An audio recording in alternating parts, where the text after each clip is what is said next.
واقعہ سلطان صلاح الدین ایوبی قسط نمبر 11 اپنا اسلامک اسٹوڈیو۔ ناظرین، صحرا کی اس پراسرار رات کی کوکھ سے جس صبح نے جنم لیا وہ کسی بھی صحرائی صبح سے مختلف نہیں تھی، مگر اس صبح کے اجالے نے اپنے تاریک سینے میں ایک راز چھپا لیا تھا جس کی قیمت اس سلطنت اسلامیہ جتنی تھی، جس کے قیام اور استحکام کا خواب سلطان صلاح الدین ایوبی نے دیکھا اور اس کی تعبیر کا عزم دے کر جوان ہوا۔ گزشتہ رات اس صحرا میں جو واقعہ ہوا اس کے دو پہلو تھے۔ ایک پہلو سے ناجی اور اوروش واقف تھے، دوسرے سے سلطان صلاح الدین ایوبی کا محافظ دستہ واقف تھا، اور سلطان صلاح الدین ایوبی اس کا سراغ رساں اور جاسوس علی بن سفیان اور زکوئی تین ایسے افراد تھے جو اس واقعے کے دونوں پہلو سے واقف تھے۔ سلطان صلاح الدین ایوبی اور اس کے اسٹاف کو ناجی نے نہایت ہی شان اور عزت کے ساتھ رخصت کیا۔ سوڈانی فوج دو رویہ کھڑی سلطان صلاح الدین ایوبی زندہ باد کے نعرے لگا رہی تھی۔ سلطان صلاح الدین ایوبی نے نعروں کے جواب میں ہاتھ لہراتے، مسکراتے اور دیگر تکلفات کی پرواہ نہ کی ناجی سے ہاتھ ملایا اور اپنے گھوڑے کو ایڑ لگائی۔ اس کے پیچھے اپنے محافظ اور دیگر اسٹاف کو بھی اپنے گھوڑے دوڑانے پڑے۔ اپنے مرکزی دفتر پہنچ کر وہ علی بن سفیان اور اپنے نائب کو اندر لے گیا اور دروازہ بند کر دیا۔ وہ سارا دن کمرے میں بند رہے۔ سورج غروب ہوا، تاریکی چھا گئی، کمرے کے اندر کھانا تو دور پانی بھی نہیں گیا۔ رات خاصی گزر چکی تھی جب وہ تینوں کمرے سے نکلے اور اپنے اپنے گھروں کو روانہ ہوئے۔ علی بن سفیان ان سے الگ ہوا تو محافظ دستوں کے ایک کمانڈر نے اسے روکا اور کہا، محترم، ہمارا فرض ہے کہ حکم مانیں اور زبانیں بند رکھیں، لیکن میرے دستے میں ایک مایوسی پھیل گئی ہے، خود میں بھی اس کا شکار ہوا ہوں۔ کیسی مایوسی؟ علی بن سفیان نے کہا۔ کمانڈر نے کہا، محافظ کہتے ہیں کہ فوج کو اگر شراب پینے کی اجازت ہے تو ہمیں اس سے کیوں منع کیا گیا ہے؟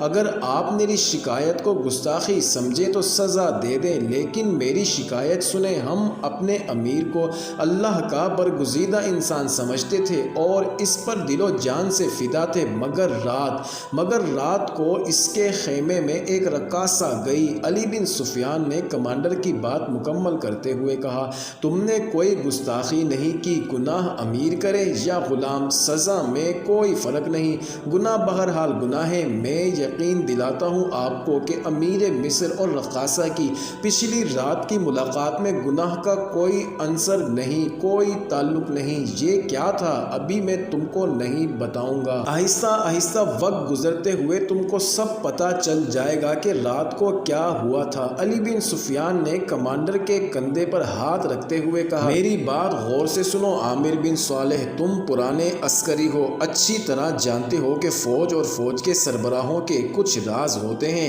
جن کی حفاظت ہم سب کا فرض ہے۔ رقاصہ کا امیر مصر کے خیمے میں جانا بھی ایک راز ہے۔ اپنے جان بازوں کو شک میں نہ پڑنے دو اور کسی سے ذکر تک نہ ہو کہ رات کو کیا ہوا تھا۔ علی بن سفیان نے کہا، یہ کمانڈر پرانا تھا اور علی بن سفیان کی قابلیت سے آگاہ تھا، سو اس نے اپنے دستے کے تمام شکوک رفع کیے۔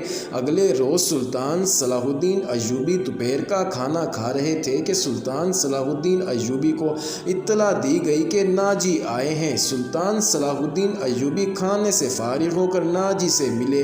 ناجی کا چہرہ بتا رہا تھا کہ غصے میں ہے اور گھبرایا ہوا ہے۔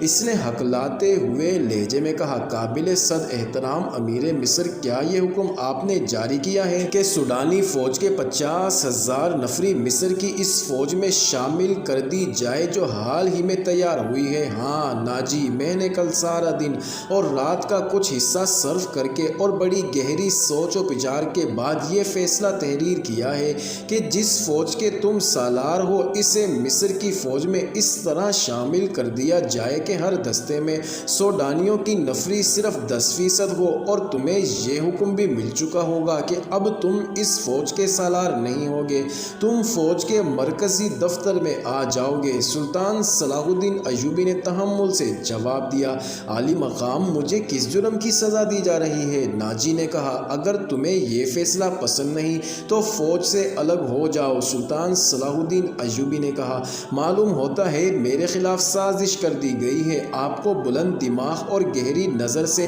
چھان بین کرنی چاہیے۔ مرکز میں میرے بہت سے دشمن ہیں۔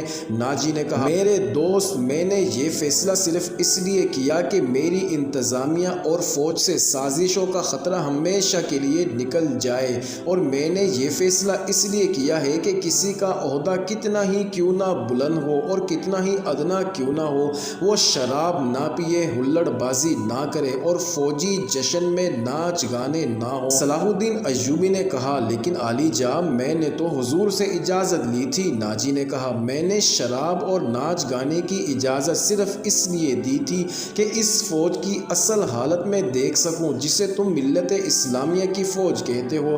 میں 50,000 نفری کو برطرف نہیں کر سکتا۔ مصری فوج میں اس کو شامل کر کے اس کے کردار کو سدھار لوں گا، اور یہ بھی سن لو کہ ہم میں کوئی مصری، سوڈانی، شامی، عجمی نہیں ہے۔ ہم سب مسلمان ہیں، ہمارا جھنڈا ایک اور مذہب ایک ہے۔ سلطان صلاح الدین ایوبی نے کہا، امیر عالی مرتبت نے یہ تو سوچا ہوتا کہ میری کیا عزت رہ جائے گی۔ ناجی نے کہا، جس کے تم اہل ہو اپنے ماضی پر ہی نظر ڈالو، ضروری نہیں کہ اپنی کارستانیوں کی داستانیں مجھ سے ہی سنو۔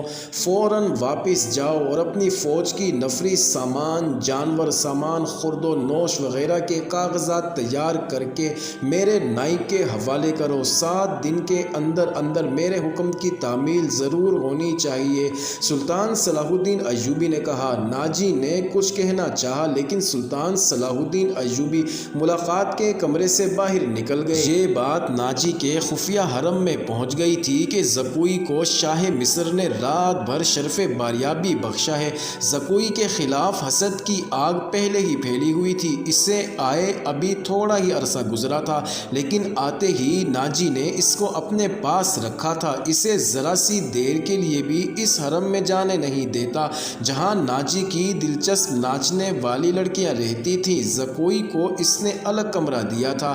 انہیں یہ تو معلوم نہ تھا کہ ناجی زکوئی کو سلطان صلاح الدین کو موم کرنے کی ٹریننگ دے رہا ہے اور کسی بڑی تخریبی منصوبے پر کام کر رہا ہے۔ یہ رقاصائیں بس یہی دیکھ کر جل بھن گئی تھی کہ زکوئی نے ناجی پر قبضہ کر لیا تھا اور ناجی کے دل میں ان کے خلاف نفرت پیدا کر دی ہے۔ حرم کی 2 لڑکیاں زکوئی کو ٹھکانے لگانے کا سوچ رہی تھی۔